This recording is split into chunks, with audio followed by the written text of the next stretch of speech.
All right, y'all. So last time we saved Metra from the prison in the temple. And now we have to find out more about the lost prophecies here in Ebonheart. I'm supposed to meet with this lady and she's gonna help me. She's gonna tell me more. I have to find the entrance to Halamayan. And this is like a dissonant priest monastery, but it's completely secret. So I have to talk to this lady who's gonna help me go there, and Metra's gonna meet me there. I have to talk about going fishing, and her name is Blata on the docks. Okay, the docks, okay. We know where the docks are. Let's go. This is so cool. All right, okay. I wish I still had levitation active, but I don't. How do I get... No. I don't want to just jump into the water. Okay, maybe I can just go through here. Yeah. There we go. Perfect. Okay, Balata. East. Docks. Excuse me, buddy. Excuse me.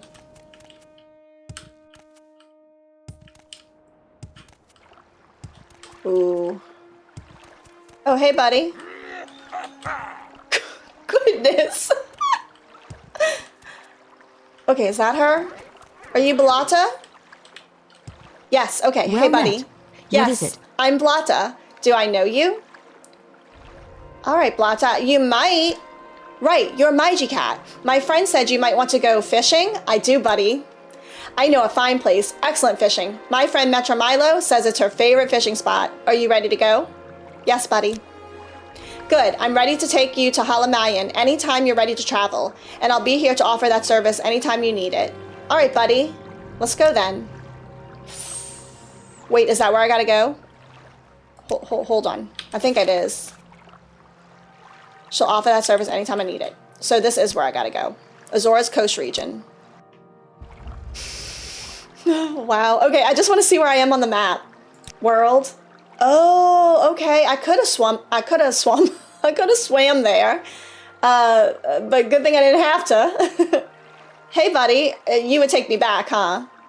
I needed to talk to you too. I am Varana Arian, monk of Halamayan. The monastery is here on this island. Take the stone pathway north from the docks and the path uphill. The entrance is hidden by a magical shield. Wait or rest at the head of the path and the portal will open at dusk and dawn only. Well, it seems to be dusk now. The magical twilight hour is sacred to Azora. Metra Milo has told me of your coming. You can find her in the library with Master Barlow. Barlow is probably right. Or Barilo. Later, I will arrange for you to return to Vivek whenever you're ready. Okay, buddy, thank you. Can you tell me more about Halamayan?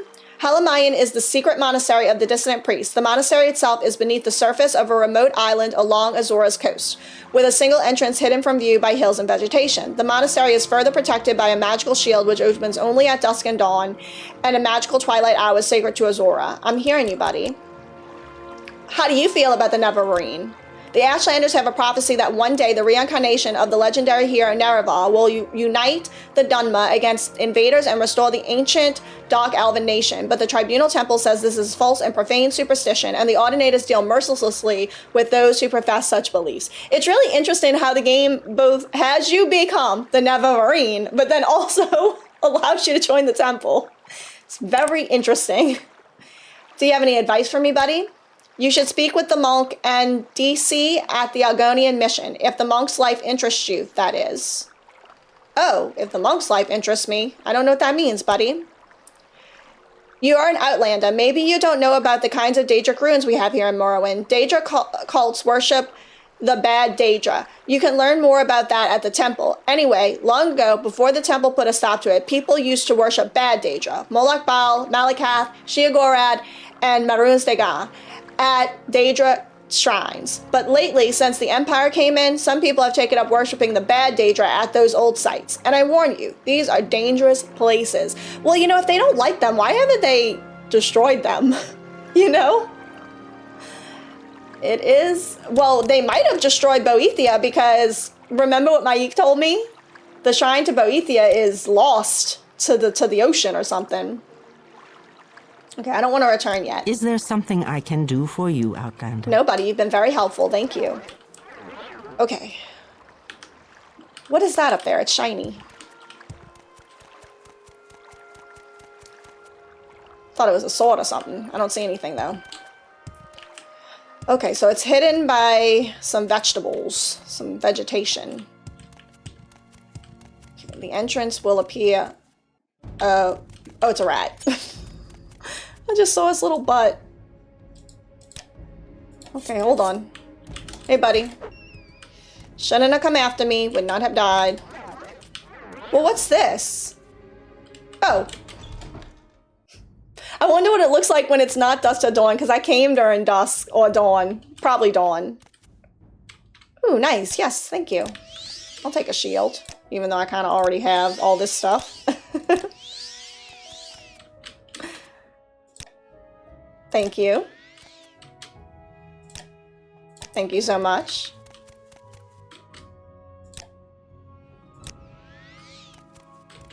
Hey, buddy. I've come to talk. Just give me a sec. I'm getting all my blessings. All right, what are you about? Welcome, my cat. Metra Milo has told us of your coming. You can find her in the library with Master Barlow. Can you tell me more about Master Barlow? Master Galvis Barlow is the abbot of our monastery and head of our secret order. Can you tell me more about that? We have adopted the name Dissonant Priest. We are not ashamed of our disputes with the temple hierarchy. We are fiercely loyal to the temple's ancient traditions, but we are troubled that the ultimate source of the tribunal's divinity might be the same as the source of Dagoth-Ur's evil power. Dagoth-Ur's power seems to wax as the tribunal's power wanes. Read the Progress of Truth and the other documents of Apocrypha in our library, and you'll see why we are uneasy. I'm hearing you, buddy. What do you know about Metra? Metra has run terrible risks remaining at the Hall of Wisdom and Truth. We are grateful that you have rescued her from the Ministry of Truth. So she was a mole all along. Very interesting. But y'all don't believe in the Nerevarine? Y'all still say it's just an Ashlander prophecy. Okay. I'm hearing ya. I'm just trying to figure out how everybody's connected. What's your background? I am Taveen. Oh, you're a priest. Okay, buddy. Thank you for the information. Good to see you. Thank you. Good to see you too. Okay, I don't really know where the library is. It's my first time here, but I guess I found it. Hey, buddies. I do kind of want to reread the Progress of Truth. Is that it? No, blast. Oh my goodness. What's happening? Why? Did someone cast something on me? I'm very happy to make your acquaintance. So good to see you. Hey, buddies. Blasphemous Revenants? Can I read this? Blasphemous revenants, not into the world nor out of it, but between worlds they linger, held by the hearth and tomb of blood and loyalty. And if they come unbidden from love of kin or fate to duty, it is not unholy, but it is but the answering of the ancestors, the awakening of those who never sleep, the summoning to service of those bound through hearth and home to the protection of the clan. But if sorcerers bring them forth, then such a summon is blasphemy, an abomination before tribes and temple, and a sin so great that ages of burning cannot cleanse the fault. Abide not the sorcerer among you, for he comes to steal the bones of your fathers and dust of your tombs. Oh, is this about conjurers? He seeks to bind by power what is yours by right, to drag forth the warm spirits from their world between and bind them to their service like slaves and beasts. Who can know the shame of the dead, the ceaseless weeping of the necromancer's thralls? Okay, so necromancers. Cruel enough is the ancestor service given in the love of hearth and kin, but ghost or guardian, bone walker or bone lord, summoned by profane ritual and bound by force to the corpse miner's will, how may such a spirit ever find rest? How may it ever find its way back to its blood and clan? Oh, they absolutely hate necromancers, which makes sense. They think it's bad. I mean, it kind of is. You're taking someone's soul. Let's see. It's the most evil magic in the Elder Scrolls. Man, y'all have a treasure trove. I was hoping to look at... I guess y'all are going to tell me everything, though. Okay, I guess y'all will tell me everything. I was looking to read that book again. I'm very happy to make your acquaintance. I'm hearing you, buddy. I'm here. Thank you, Myji Cat, for rescuing me. Now I'll stay here at Helamayan with Master Barlow and assist him with the monastery's library. Can you tell me more about him? Master Barlow is the abbot of our monastery and the head of our secret order. I'm hearing you. You're just going to say the same thing as the other guy, huh? I'm hearing you, buddy. Well, I guess I'll talk to Master Barlow then. Hey, buddy. How can I help you? Can you tell me about Dagoth-Ur? So long as the Ordinators, Buoyant Armigeers, and the Tribunal could contain the Blight and Dagoth-Ur's creatures within the Ghost Fence, fate in the temple's protective power was strong. But now travelers and settlements suffer from Blight storms and marauding monsters, and the people fear the temple is losing its age-old battle with the devil Dagoth-Ur. I'm hearing you, buddy. So they are not happy about how the temple's been handling things. Can you tell me about the dissonant priests? A significant part of the temple hierarchy might be more inclined to accept and tolerate differences of opinion in dogma, but other parts of the temple, in particular the Ordinators under Burrell Sala, claim that the threat from Red Mountain and Dagoth-Ur can only be resisted with a unified, resolute fate. People are afraid, so they support hardline. If we can show ourselves able to confront Dagoth-Ur more effectively than the Ordinators, the temple and the people will support us. So y'all really have nothing to do with the Nerevarine. Y'all are just have a different interest than the temple, or the same interest, but you think your methods are more effective. Okay. Can you tell me about the lost prophecies? I have reviewed the Apocrypha and have found 2 passages of particular interest. We made copies of these passages to give to you. Many are familiar with the 2 Nerevarine prophecies current among the Ashlanders called the Stranger and the 7 Vision. Yes, I've heard of those. We have 2 other prophecies, the Lost Prophecy and the 7 Curses, that might offer additional insights into the riddles surrounding the coming of the Incarnate. Perhaps these are the lost prophecies that your friend Nabani Mesa told you about. Okay, so y'all are wrapped up in this. Okay. Oh, wow, okay. My journal's been updated a lot, and you've added 7 curses and the lost prophecies, along with Kagrenac's tools. Thank you, buddy. We have also prepared a document for you called Kagrenac's Tools. This document will explain to you and to others the terrible secret the temple conceals about the true history of the tribunal and the corrupt nature of their divine powers. It is to conceal this secret that the temple persecutes the Nerevarine and the dissonant priests. The persecution must stop. We must be unified against the true enemy, Dagoth-Ur. And if you are the Nerevarine, you must lead us against him. So y'all do believe I might be. Okay. And that was after I asked y'all about the lost prophecies. Can you tell me more about Metra? Metra Milo has run terrible risks remaining at the Hall of Wisdom and Truth, and we are grateful that you rescued her from the Ministry of Truth. I'm hearing you, buddy. How do you feel about Nerevar? By the way, here are a few books from our library you might find of interest. Each gives a different impression of Nerevar. Oh, I didn't even know that there could be different impressions of him. Well, I knew that there could be. I didn't know there were. I will read those too. What about the Nerevarine? Our interest in the Nerevarine used to be a matter of principle and willingness to consider the validity of a mystical insights rejected by the temple doctrine. Now Dagoth-Ur grows stronger, while the tribunal grows weaker, and the return of Saint Nerevar, even if only reborn in spirit, may be the best prospect of salvation. Oh, this is like a last-ditch effort. Oh my goodness. I'm hearing ya. No, I don't want to return. Can you tell me more about your secret order? We've adopted the name Dissonant Priest. We are not ashamed of our disputes with the temple hierarchy. What about the 6th house? This is a new threat, and yet widely recognized as another face of the devil Dagoth-Ur. But it is clearly a sign of a coming crisis, and the temple may no longer be able to protect Morrowind. In such troubled times, the Dunmer may turn to the ancient pillars of faith, the ancestors and the Daedra, and especially to the prophetic visions granted by Lord Azora.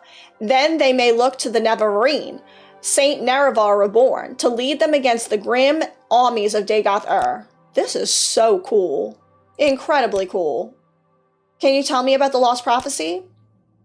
Oh, this is the Lost Prophecy. From 7th sign of 11th generation, neither hound nor gore, nor seed nor harrow, but dragonborn and far-star marked, outlander incarnate beneath Red Mountain, blessed guest encounters 7 curses, star-blessed hand wields thrice cursed blade to reap the harvest of the unmourned house. Dragonborn? That is interesting to me, y'all. Have I just been reincarnated since Arena? I've annotated your copy of the Lost Prophecies with our best efforts at the interpretation, but a rough summary might be: an outlander, foreign-born, but welcomed as a guest, confronts 7 curses beneath Red Mountain. His hand, blessed by Azora, uses a cursed blade to bring justice to House Dagoth, or House Dwemer, or both. The Nerevarine, an outlander, that wouldn't please many Ashlanders, and may explain how the prophecy got lost. I'm hearing you, buddy. What about the 7 curses? The 7 curses reads as follows. Through the doors of the unmourned house. Who is the unmourned house? Is it Dwemer? Where scoffers scoff and schemers scheme, from the halls of the oath-breaking house rings 7 curses of gods blasphemed. First curse, curse of fire. Second curse, curse of ash. Third curse, curse of flesh. Fourth curse, curse of ghosts. Fifth curse, curse of seed. Sixth curse, curse of despair. Seventh curse, curse of dreams. Oh my, okay, buddy. Your copy of 7 curses bears our guessing at interpreting the verses. In short form, 7 curses come from House Dagoth, or House Dwemer, or both. Y'all don't know? Fire and ash come from Red Mountain. Flesh is Corpus. Ghost, seeds, and despair unclear. Great, buddy. But curse of dreams seems to refer to the recent cases of soul sickness and sleeper attacks in the towns. Yes, I agree. Okay, buddy, well, I think that's everything I can possibly ask you, so let me look at those documents you gave me. Under sun and sky, Outlander, we greet you warmly. There's someone watching me. I can tell. Oh, buddy, I would be anxious too after being thrown in prison. Where is that slave? Okay, so let me look at what they've given me here. They gave me a lot to think about. Okay, so first we'll look at the Lost Prophecy. From the Apocrypha of the Dissonant Priests, annotated by Barlow, abbot of Halamayan. Okay, we read that already. So lines 1 through 3 of an ancient family, but not of the 4 great Ashlander clans, born under foreign stars, and the sign of the dragon, the imperial sign. So basically, I should have picked that sign. That would have made more sense. Line 4 through 5, Ashlander Incarnate appears as a formal epitaph, stressing the linkage between the worlds. The Outlander Incarnate is a blessed guest, one not born of the tribes, but accepted as a guest with the rights of hearth and hospitality. Under Red Mountain, he will confront and balance against the 7 curses. See 7 curses. Also, Dagoth is served by his 7 kin, once great wizard lords, called Ash Vampires by the Ashlanders. I've got to confront vampires. I don't like vampires. Lines 6 through 7 means Starblast suggests Azora, the Daedra Lord and patron of magic, faith, and prophecy. Trice cursed blade may refer to a weapon called Keening, associated with certain legends with the Battle of Red Mountain and the Dwemer craft lord Kagrenac. Reap and harvest is a reference to the proverb, you reap from the seeds you plant, which means you get what your labors deserve, in both a positive sense of reward and a negative sense of punishment. The Unmourned House could either be both of the lost great houses of the Dunmer, House Dwemer, and House Dagoth. Okay, these are the 2 lost houses. Okay, I'm hearing you. All right, I'm beginning to understand more, y'all. Did he give me the stranger? I wrote them down as she spoke them to me. Okay, no. This came from the Ashlanders. The real Nerevar. He might have given me this book. I think he did. The real Nerevar. This Telvanni retainer's informal history of Nerevar lists no sources. When the Dunmer followed Volat to Morrowind, they were many warring clans, with no law or leader in common. One Dunmer warlord, Nerevar, had the ambition to rule all the Dunmer. In that time, House Dwemer were great enchanters, so Nerevar went in secret to Dwemer Smith and asked for an enchanted ring that would help him. The ring gave its wearer great powers of persuasion.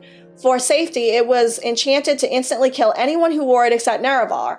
The ring was called Moon and Star, and it helped Nerevar unite the various clans into the First Council. Later, however, disputes over religion divided the council, with House Dwemer and House Dagoth on one side and all the other houses on the other.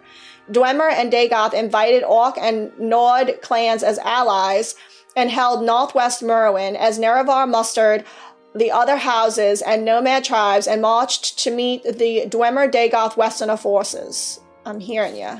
The armies met at Red Mountain, the Dwemer stronghold, with great slaughter and terrible sorceries were used, resulting in utter extermination of House Dwemer, House Dagoth, and their allies. Nerevar was killed in the battle and his ring lost, but Nerevar's alliance survives in Morrowind's ruling political institution, the Grand Council. So that's what happened to the Dwemer.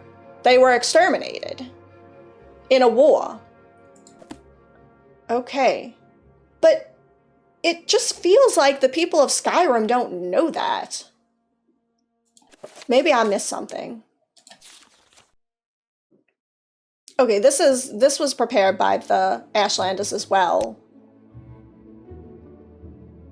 Let me just look at this small part again. The Ashlanders are the direct descendants of the Aldmari people who followed the prophet Vlad into the lands we now call Morrowind. The Ashlanders retained the modest nomadic life and simple ancestor worship of their forebears, and despised the soft life and decadent worships of the settled Great House Dunmer cultures. The wastes are harsh and unforgiving, and we are a hard people, but there is beauty and honor in our simple lives. And the snobs of the temple and the great houses are fools to dismiss us as crude savages. I agree. They should not be dismissing y'all. Okay, 7 curses.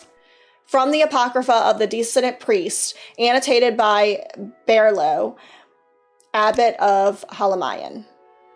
Okay, we read that already. I just want to see his notes. Lines 1 through 3, ambiguous. The whole thing is ambiguous to me.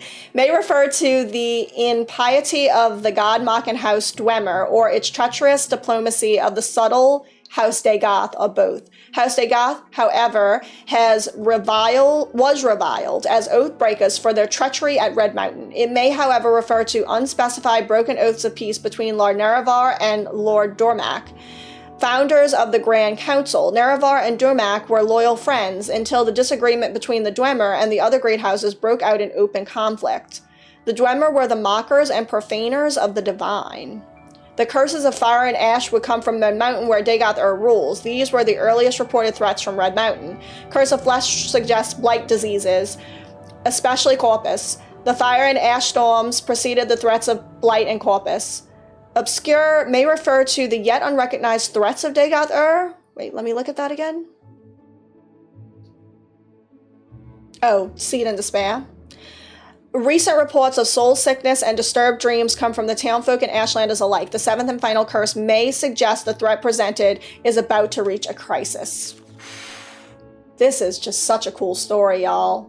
Decoded package. Did he give me 7 visions? These are the words of the prophecy called 7 visions, the 7 trials of the incarnate. I wrote them down no, that was from the Ashlanders, because I wrote them down as they were spoken to me. Okay, he did give me this, though, Saint Nerevar. This is a short temple pamphlet for Western readers. Ages ago, Nerevar was the greatest Dunmer general, first counselor, and champion of Vivek, Alamaxia, and Sotasil, who, with the power of the great ring of the ancestors, one clan under Moon and Star, united the Dunmer houses to confront the evil Dwemer and the treacherous House Dagoth and their western allies at Red Mountain. By providence, the faithless Dunmer were utterly destroyed and their allies defeated, but Nerevar mortally wounded in combat with the traitor Dagoth who was driven from Red Mountain. Nerevar died not long after of his wounds, but he lived to see the birth of the temple and to bless the unity of the Dunmer into safekeeping of Almsivi, the temple and all its communion of saints. I'm hearing ya. Message from Dagoth. Mission. He did give me Kagrenac's tools. I think he gave me Invocation of Azora. I think he gave me this one too. This is a selection of a series of monographs by various imperial scholars on Ashlander legends.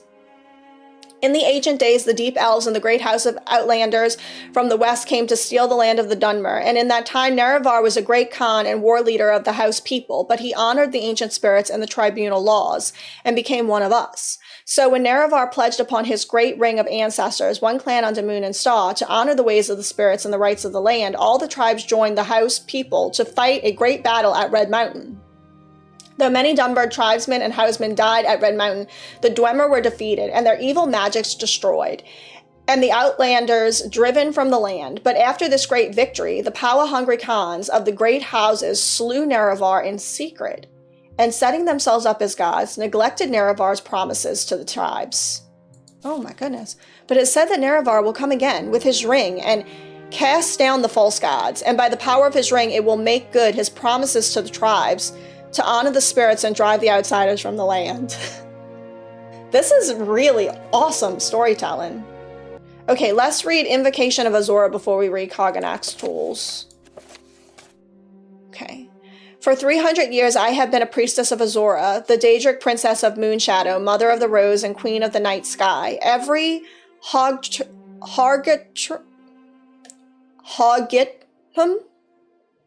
don't know how to pronounce, I'm so sorry, y'all. Which we celebrate on the 21st of the first seed, we summon her for her guidance, as well as to offer things of worth and beauty to her majesty. She is cruel, but a wise mistress. We do not invoke her on any Hogritum troubled by thunderstorms, for those nights belong to the mad one Sheogorath. Even if they do coincide with the occasion, Azora at such times understands our caution. Azora's invocation is a very personal one. I have been a priestess to 3 other Daedric princes, but Azora values the quality of her worshippers and the truth behind our adoration of her. When I was a dark elven maid of 16, I joined my grandmother's coven, worshippers of Moloch Baal, the schemer princess. Blackmail, extortion, bribery are all as much the weapons of the witches of Moloch Baal as dark magic. The invocation of Moloch Baal is held on the 20th of the evening star. Except during stormy weather, this ceremony is seldom missed, but Moloch Baal often appears to her cultists in mortal guise on other dates. When my grandmother died in an attempt to poison the air of Firewatch, I re-examined my fate in the cult. My brother was a warlock of the cult of Boethia, and from what he told me, the Dark Warrior was closer to my spirit than the treacherous Moloch Baal. Boethia is a warrior princess who acts more overtly than any other Daedrith. After years of sulking and scheming, it felt good to perform acts for a mistress which had direct, immediate consequences. Besides, I liked it that Boethia was a Daedra of the Dark Elves. Our cult would summon her on the day we called the Gauntlet, and the second sun dusk. Bloody competitions would be held in her honor, and duels and battles would continue until 9 cultists were killed at the hands of the other cultists. Boethia cared little for her cultists. She only cared for our blood. I do think I saw her smile when I accidentally slew my brother in a sparring session. My horror, I think, greatly pleased her. I left the cult soon after that. Boethia was too impersonal for me, too cold. I wanted a mistress of greater depth. For the next 18 years of my life, I worshipped no one. Instead, I read and researched. I was in an old profane tome that I had come upon the name of Nocturnal. Nocturnal, the night mistress. Nocturnal, the unfathomable. As the book prescribed, I called to her on her holy day, the 3rd Hearthfire. At last, I found the personal mistress I had so long desired. I strove to understand her labyrinthian philosophy, the source of her mysterious pain. Everything about her was dark and shrouded, even the way she spoke and the acts she required of me. It took years for me to understand the simple fact that I could never understand Nocturnal. Her mystery was as essential to her as savagery was to Boethia, or treachery was to Moloch Baal. To understand Nocturnal is to negate her, to pull back the curtains cloaking her realm of darkness. As much as I loved her, I recognized the futility of unveiling her enigmas. I turned and said to her sister, Azora. Azora is the only Daedra princess that I have worshipped who seems to care about her followers. Moloch Baal wanted my mind, Boethia wanted my alms, Nocturnal, perhaps my curiosity. Azora wants all of that, and our love above all. Not our abject slavering, but our honest and genuine caring in all its forms. It is important to her that our emotions be engaged in her worship, and our love must also be directed inward. If we love her and hate ourselves, she feels our pain. I will, for all time, have no other mistress.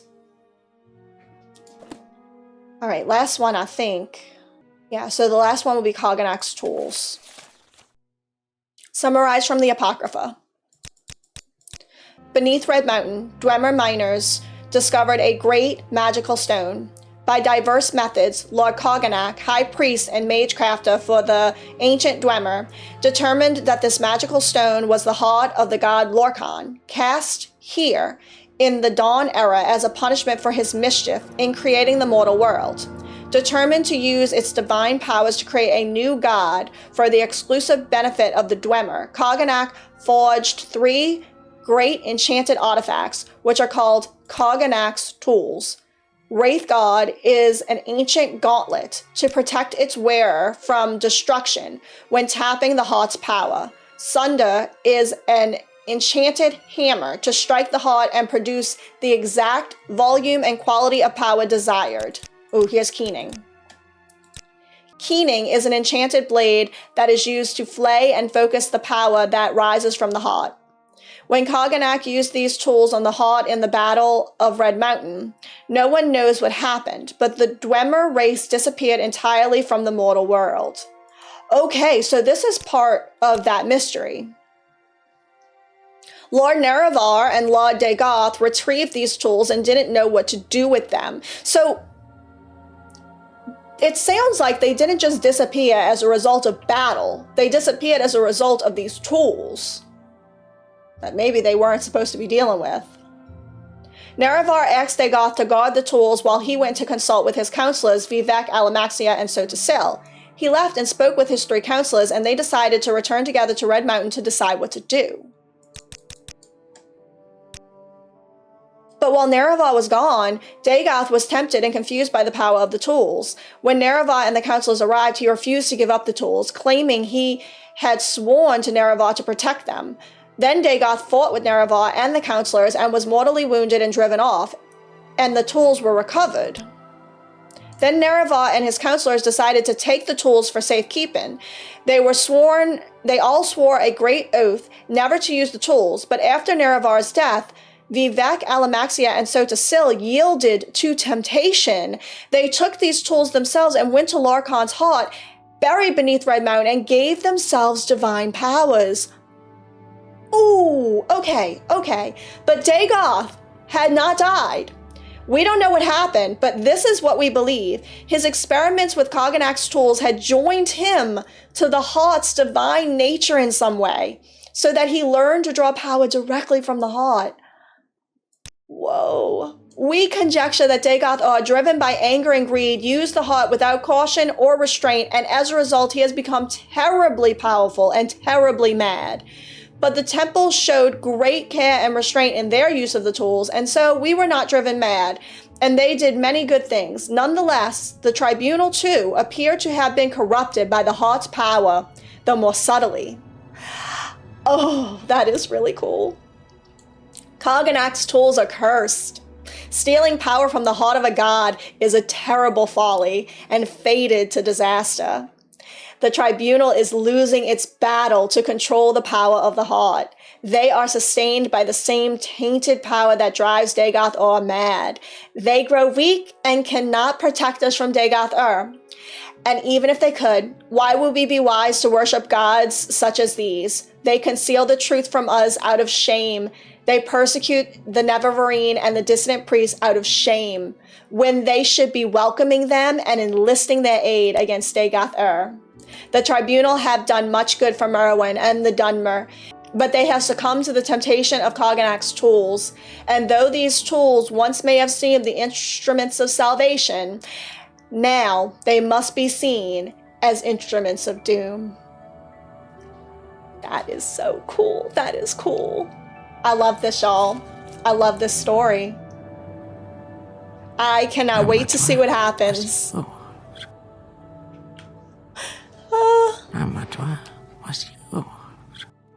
Thank you so much for watching, and if you liked the video, don't be afraid to subscribe. Bye, y'all.